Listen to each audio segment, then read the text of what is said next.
The shuttle descended through layers of shimmering blue atmosphere, its hull glowing as microscopic defense drones scanned every molecule clinging to its surface. Ethan Carter watched the holographic landscape below with quiet fascination. Towering crystal spires stretched toward the clouds, connected by floating bridges that seemed to ignore gravity altogether. Thousands of sleek airships drifted between them like silver fish in an invisible ocean. So, the shuttle's synthetic pilot announced cheerfully, "Please avoid insulting the Queen, challenging anyone to ritual combat, or pressing glowing buttons marked with ancient warning symbols." Ethan smiled. "That sounds oddly specific. It happens more often than you would think. I'll do my best. I have recorded that statement for legal purposes." The shuttle landed with barely a whisper. Waiting outside stood rows of royal guards wearing polished white armor threaded with flowing strands of living light. Every one of them looked remarkably human, except for one unmistakable feature: their long, elegant ears that curved gracefully backward. They stood perfectly still, giving Ethan the uncomfortable feeling that statues had decided to become soldiers. He stepped onto the platform, carrying nothing more threatening than a small translator bracelet and an old leather notebook that looked absurdly primitive beside the surrounding technology. One guard glanced at the notebook. "Physical paper? It doesn't run out of battery." The guard blinked twice before quietly muttering, "Fair point." Escorted through enormous halls carved from translucent crystal, Ethan admired walls alive with shifting constellations. Ancient stars appeared, vanished, and reformed into moving maps that responded to nearby footsteps. The palace itself felt less like a building and more like a living memory, preserving thousands of years of history. At last, the massive audience chamber opened. Hundreds of nobles, scholars, military commanders, and diplomats filled the circular hall beneath a floating ceiling that displayed the galaxy in real time. At its center rested an elegant throne carved from a single crystal larger than a spacecraft. Queen Lyra sat upon it. She possessed the same graceful long ears as every member of her species, but everything else set her apart. Her silver-white hair flowed over armor woven with luminous threads, while a simple crown floated a few centimeters above her head, held aloft by invisible magnetic fields.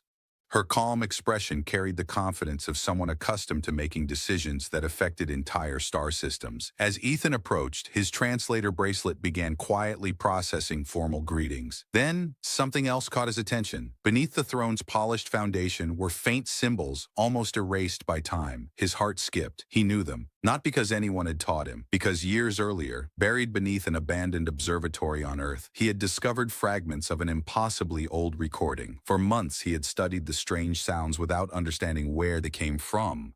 Now, those same symbols stood before him. Almost without thinking, Ethan bowed slightly and spoke. The unfamiliar words rolled naturally from his tongue. The effect was immediate. Every sound vanished. The musicians stopped playing. The floating drones froze in midair. Even the glowing ceiling seemed strangely still. Several elderly scholars stared at Ethan as though they had just witnessed a ghost walk into the palace. One noble dropped his ceremonial staff with a loud metallic clang. Queen Lyra slowly rose from her throne. For the first time since Ethan had entered the hall, surprise appeared in her eyes. The captain of the royal guard whispered something in obvious disbelief. "No one," another scholar finished the sentence with trembling lips, "has spoken the first tongue for 8,000 years. Only then did Ethan realize every face in the room was staring directly at him. He cleared his throat. "I really hope I just said, 'Greetings, Your Majesty.'" He scratched the back of his neck and forced an awkward smile. "Because if I accidentally proposed marriage to the entire royal family, I'd appreciate a chance to apologize before anyone starts printing invitations."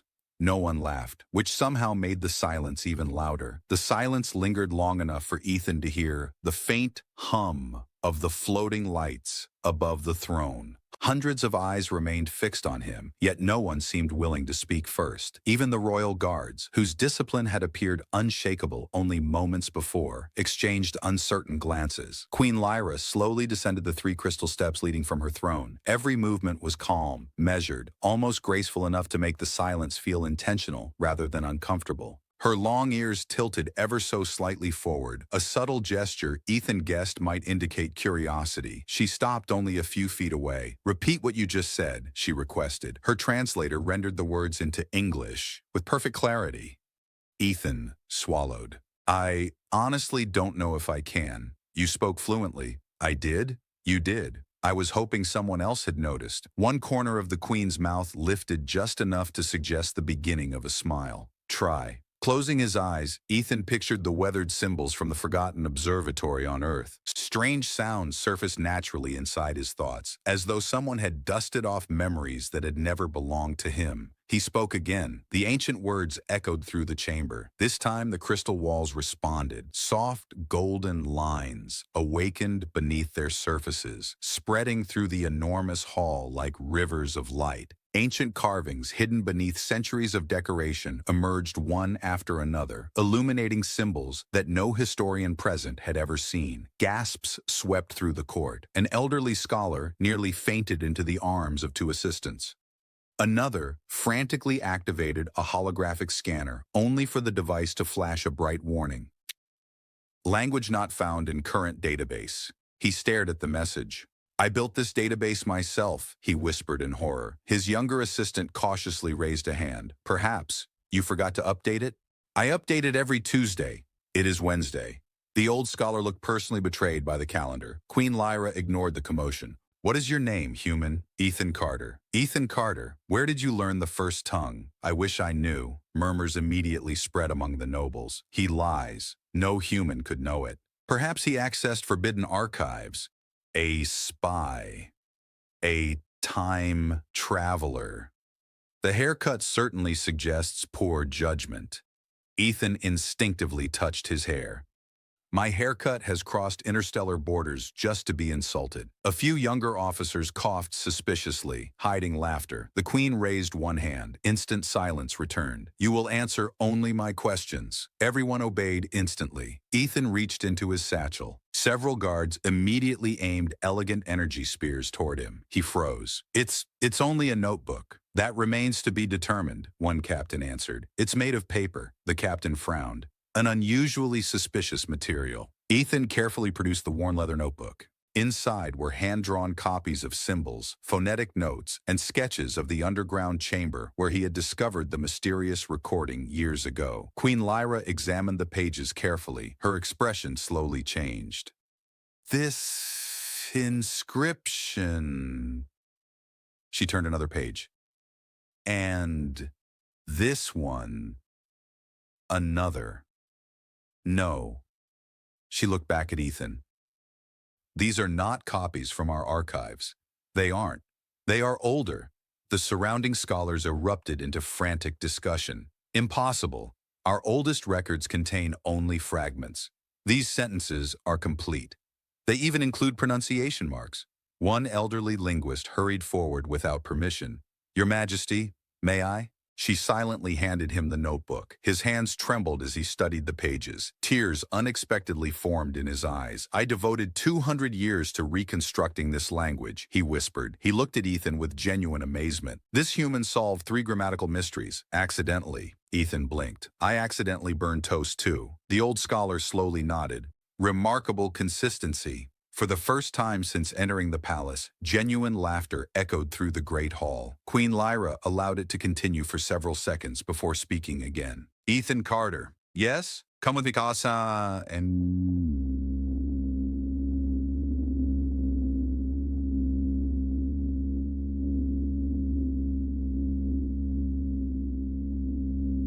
Being arrested? No? That's encouraging.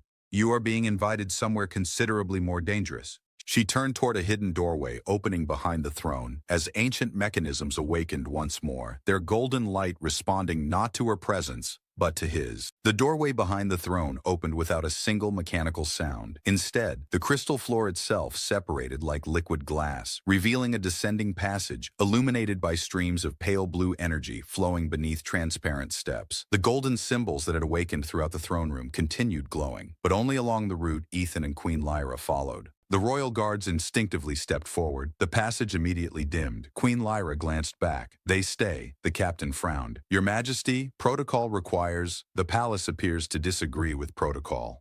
No one argued further. Ethan carefully took his first step downward. I should mention, he said, I've had surprisingly bad luck with mysterious underground passages.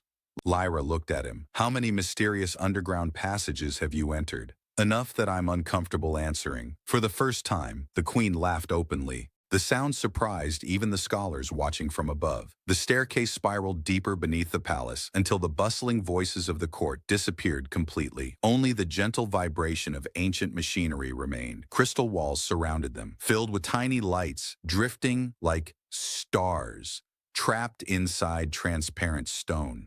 What is this place? Ethan asked. The oldest part of the palace. How old? No one knows. That's both fascinating and slightly concerning. It becomes more concerning. I was afraid you'd say that.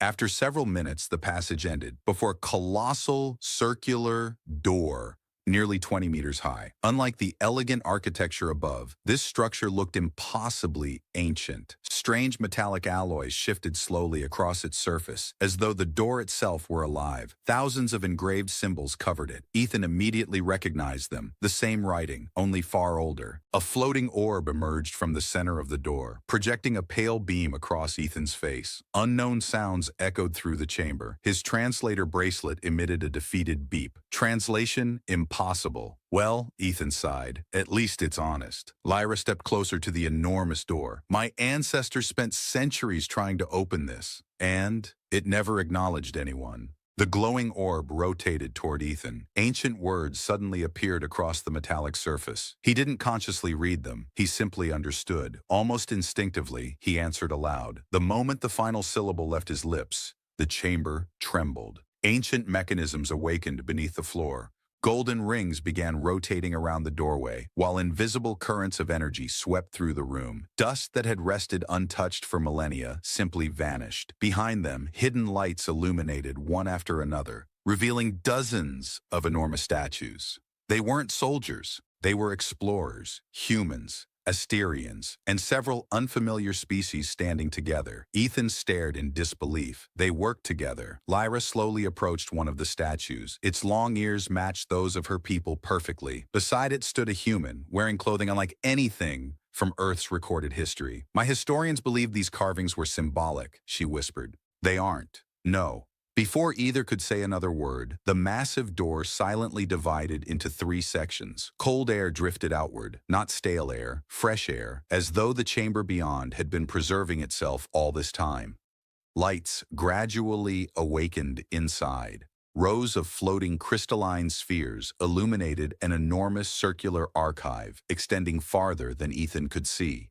Suspended holographic constellations rotated overhead, connected by delicate streams of light that resembled living neural pathways. Thousands of transparent data prisms hovered motionless in perfect symmetry. Everyone remained untouched. Ethan slowly entered. I feel like we're walking into history, Lyra quietly corrected him. No. She looked around the impossible chamber. I believe history has been waiting for us. As they stepped farther inside, one crystal sphere detached itself from the others and drifted toward Ethan. It stopped directly in front of him. A calm, synthetic voice filled the archive. Identity confirmed. Both Ethan and Lyra froze. The voice continued. Welcome back, Archivist. Ethan blinked several times. I have a feeling, Lyra finished the sentence without taking her eyes off the glowing sphere, that neither of us is going to sleep tonight. Before Ethan could answer, dozens of dormant holograms awakened simultaneously, projecting an ancient galaxy that looked very different from the one either of them had ever known. The holographic galaxy stretched across the enormous archive, stars glowing in colors Ethan had never seen on any modern astronomical map. Entire clusters appeared where current navigation charts showed only empty space, while familiar constellations occupied completely different positions. Time itself seemed suspended inside the chamber. The floating crystal sphere circled Ethan once before settling at shoulder height. Archivist authorization verified. I think your system has mistaken me for someone else, Ethan said.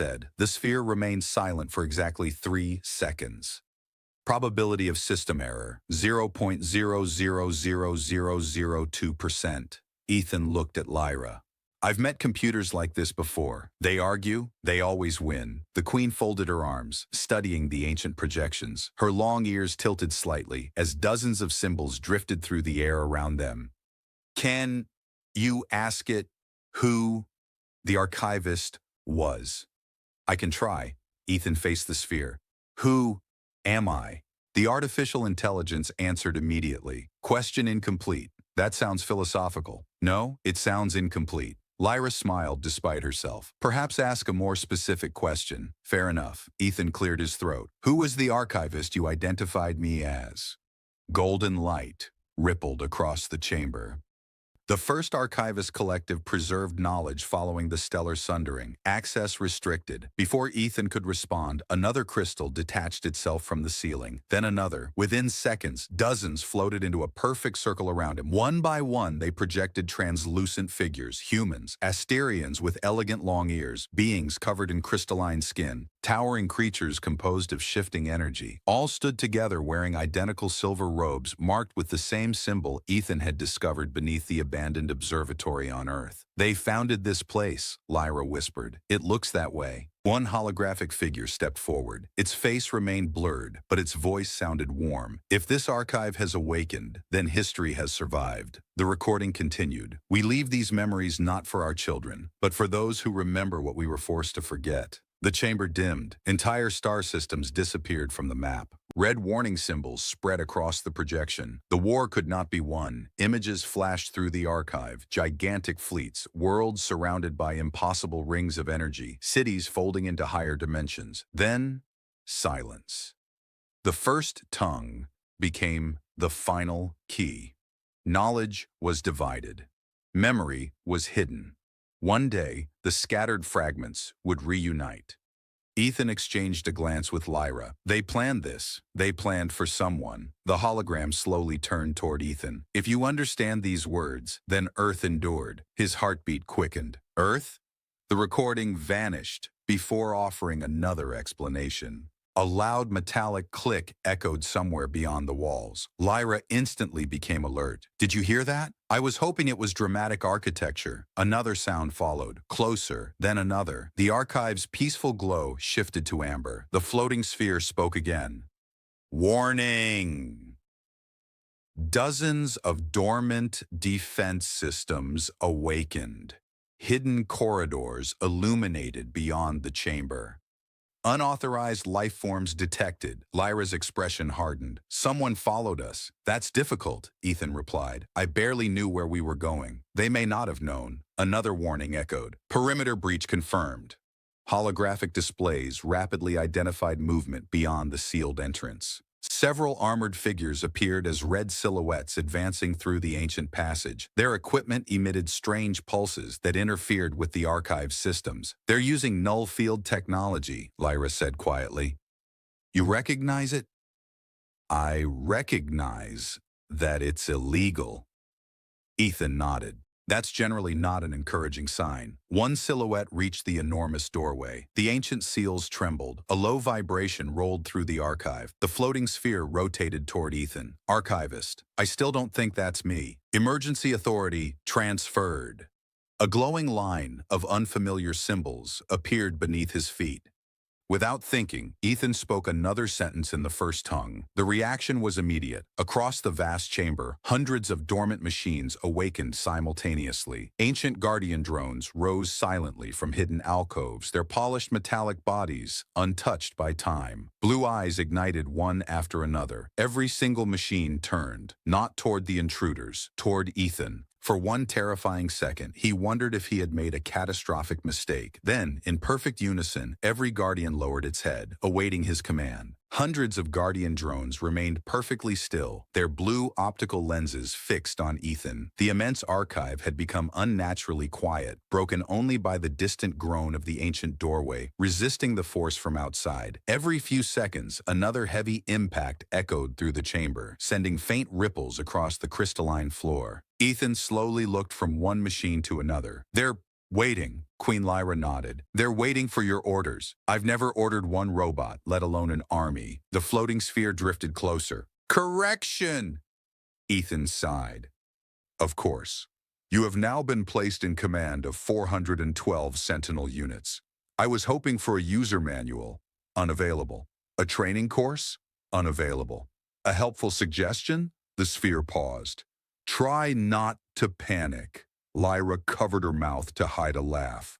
I believe, she said, even ancient artificial intelligence enjoys humor.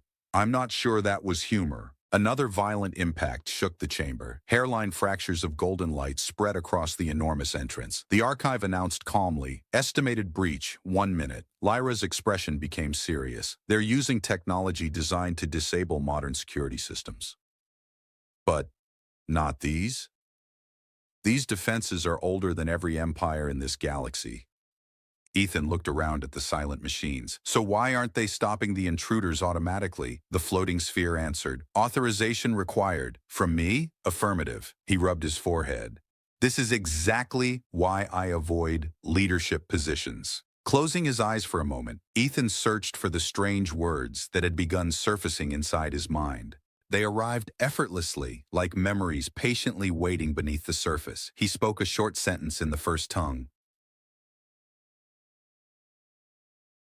Instantly, every sentinel moved. Their movements were graceful rather than aggressive, gliding silently into defensive formations. Hexagonal shields of blue energy unfolded from their arms, while streams of light connected one unit to another until an enormous protective barrier surrounded the central archive. The precision was breathtaking. Lyra stared in amazement. My entire royal fleet has never demonstrated coordination like this. They've had several thousand years to practice. For the first time since entering the archive, the Queen laughed despite the danger surrounding them. The massive doorway, finally, burst inward. Fragments of ancient alloy floated through the air instead of falling, suspended by failing gravitational fields. 6 armored figures entered cautiously. Their black armor absorbed surrounding light, making them appear like moving shadows. Their helmets displayed no insignia, only smooth, reflective visors, hiding every trace of identity. The leader stepped forward. His voice emerged through heavy electronic distortion. Deactivate the archive. Ethan blinked. I'm afraid I don't know how. Then step away from it. I don't know how to do that confidently either. The intruder raised a compact weapon emitting unstable violet energy. We are not here to negotiate. I noticed. Before either side moved, the floating sphere projected another hologram directly between them. A star map. One particular system glowed brilliantly. The intruders froze. Even through their helmets, Ethan sensed surprise. You recognize that place, Lyra whispered. The leader recovered first. Destroy the map. None of his companions moved. Instead, one lowered his weapon slightly. Another took an uncertain step backward. The archive's calm voice echoed throughout the chamber. Historical designation confirmed. The home conclave. Silence followed. The words clearly meant something far greater than either Ethan or Lyra understood. The leader shouted, "Erase that record immediately!" The sentinels responded before Ethan could. Every blue eye shifted toward the intruders. 400 synchronized targeting beams illuminated the chamber. Ethan quietly leaned toward Lyra. I've suddenly become much less worried. She glanced sideways. So have I. Then the floating sphere spoke once more, its tone unchanged. Additional warning. Both turned toward it. Another unauthorized group has entered the palace. A new holographic display appeared. This time, the approaching force wore official imperial uniforms. Royal guards, scholars, and, standing at their head bond, the elderly linguist carrying Ethan's notebook, running faster than anyone his age reasonably should. I told you, the old scholar shouted as he disappeared into the corridor beyond. Nobody destroys 8,000 years of grammar while I'm still alive. The elderly linguist burst through the fractured doorway with surprising speed, clutching Ethan's weathered notebook against his chest as though it were the most valuable object in the galaxy. Behind him came Queen Lyra's royal guards, their white armor reflecting the blue glow of the sentinel drones. Energy shields ignited in unison, but neither side attacked. Everyone's attention remained fixed on the ancient holographic star map suspended above the archive floor. The unidentified intruders hesitated. Their leader slowly lowered his weapon, not out of surrender, but uncertainty. The floating sphere rotated toward the newcomers. Identity request. No one answered. Identity denied, the archive calmly concluded. Ethan leaned toward Lyra. I appreciate how quickly this place reaches conclusions. It has had several thousand years to develop confidence. One of the masked intruders suddenly stepped forward instead of backward. Without warning, he removed his helmet. He appeared almost human, though his silver eyes shimmered unnaturally beneath the archive lights. His ears were long, like Lyra's people, but scarred, very old scars. The queen immediately recognized the markings. The silent covenant. The man bowed, not to the queen, to the archive. "We never intended to harm your majesty," he said quietly. "We came to prevent history from repeating itself." His companions exchanged uneasy glances before removing their own helmets. Each bore the same ancient scars. The elderly linguist adjusted his spectacles. "I've read about those markings." "So have I," Lyra replied. "I believe the records were legends." "So did we," Ethan admitted. The Covenant leader looked directly at Ethan. "You awakened the Archivist protocol." "I seem to be doing that accidentally." There was nothing accidental about it. The floating sphere projected another sequence of symbols. The entire archive brightened. Crystal pillars rose from the floor, each containing fragments of recorded memories preserved in shimmering streams of light. Thousands of voices echoed softly around the chamber. Not noise, conversations, scientists debating discoveries, children laughing, pilots discussing navigation, families speaking in the ancient language. An entire civilization preserved inside living crystal. Lyra stood speechless. "My people believed our ancestors ruled alone." "They didn't," Ethan whispered. The memories continued unfolding. Humans walked beside Asterians. Engineers from dozens of worlds worked together constructing impossible machines around dying stars. No empire, no conquest, only cooperation. The elderly linguist quietly wiped tears from his eyes. "I spent 2 centuries studying broken sentences." He looked around the archive. "And here stand entire libraries." The Covenant leader slowly approached one crystal pillar. "We swore to keep these memories hidden." "Why?" Ethan asked. "Because knowledge created the greatest war our galaxy has ever known." He extended one hand. Another hologram appeared. This one showed the end. Planets burning, massive fleets disappearing into fractures in space, entire constellations collapsing beneath weapons that bent gravity itself. The cheerful conversations vanished. Only silence remained. "Our ancestors divided history," the Covenant leader said. "They scattered language, science, and memory among distant worlds. So no one could rebuild those weapons." Lyra crossed her arms. "And now," he looked toward Ethan, "now someone has reunited the key." The floating sphere interrupted. "Correction." Everyone looked upward. "The key has not been reunited."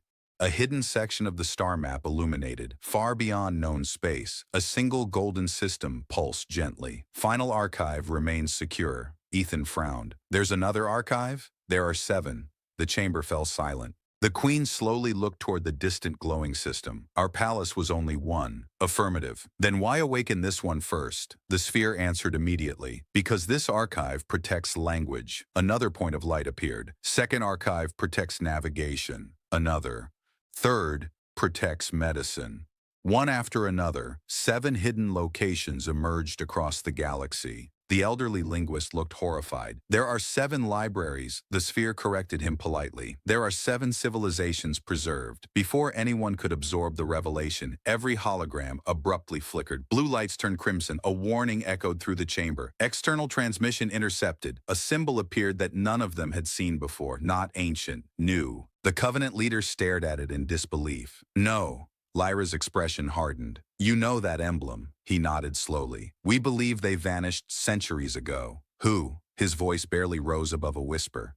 "The descendants of those who started the stellar sundering." The archive added one final sentence. "Incoming signal accepted." The crimson symbol dissolved. A face emerged within the hologram. An elderly human. He looked directly at Ethan and smiled as though greeting an old friend. Then he spoke, in flawless first tongue. "So, it has finally begun." The elderly human's holographic image remained perfectly still, yet his presence filled the ancient archive more completely than the hundreds of crystal memories surrounding him. His eyes settled on Ethan with quiet recognition, as though decades had passed since their last conversation, rather than thousands of years.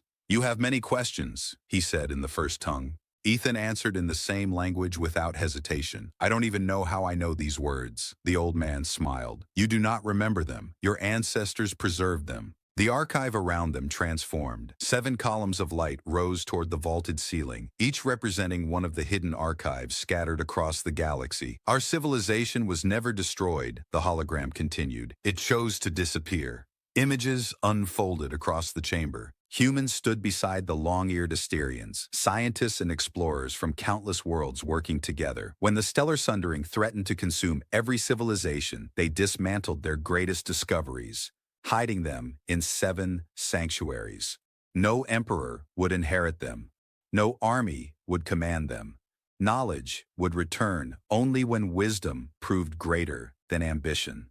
Queen Lyra watched the memories in silence, so my ancestors became guardians instead of rulers. The hologram inclined his head, and humanity became the keepers of memory. Ethan finally understood the abandoned observatory beneath Earth. It had never been a forgotten ruin. It had been a vault, quietly passing fragments of the first tongue from one generation to the next, until someone curious enough would listen. So I wasn't chosen, Ethan said softly. No. I simply inherited a responsibility. Exactly. The Covenant leader lowered his head. For centuries, we believed protecting the truth meant hiding it forever. And now? Lyra asked. Now I see we confuse secrecy with wisdom. The archive acknowledged his words. Assessment accepted. A pleasant chime echoed through the chamber. Ethan blinked. Did the building just congratulate him? It appears so, Lyra replied. I wish my university had done that. The elderly linguist immediately objected. Universities survive by withholding congratulations. Even the Sentinel drones emitted soft harmonic tones that almost sounded like laughter. The holographic elder raised one hand. The 7 archives must remain protected, but history itself should no longer remain imprisoned. With those words, every crystal memory awakened. Thousands of years of forgotten history flowed through the archive, transmitting safely into the Imperial Historical Network. Across the capital, scholars watched impossible records appear inside their databases. Ancient languages became readable. Lost star charts returned. The false gaps in history quietly disappeared. No devastating weapon was released. No unstoppable machine awakened. Only truth. Far above, the palace bells rang throughout the city. Queen Lyra turned toward Ethan. Will you help us restore what was forgotten? He looked around the chamber one final time. When he had arrived, he had considered himself nothing more than a historian fascinated by old languages. Now he understood that history was not merely something to study, it was something worth protecting. I will. Several days later, the throne hall was filled once again. This time the silence carried anticipation rather than fear. Before the assembled court, Queen Lyra announced a new alliance between the Empire and Earth, founded upon shared history instead of forgotten myths. The Covenant abandoned its secrecy and accepted a new purpose, protecting the archives while allowing knowledge to unite civilizations instead of dividing them. The elderly linguist approached Ethan carrying the famous notebook. I believe this belongs in a museum. Ethan smiled. I still need it. For research? For remembering where I put things. The scholar nodded thoughtfully.